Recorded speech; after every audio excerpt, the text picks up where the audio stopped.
प्रवारार्चितलिङ्गम् निर्मलभासितशोभितलिङ्गम् जन्मज दुःखविनाशकलिङ्गम् तत्प्रणमामि सदा शिवलिङ्गम्।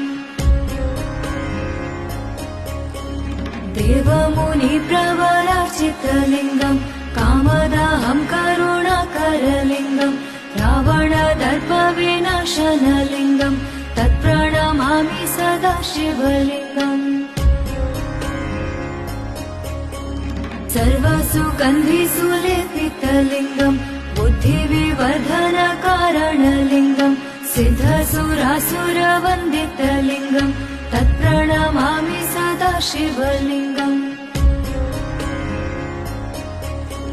कनकमहामणिभूषितलिङ्गम् फणिपतिवेष्टितशोभितलिङ्गम् दक्षसूयज्ञविनाशनलिङ्गम् तत्प्रणमामि सदा शिवलिङ्गम्।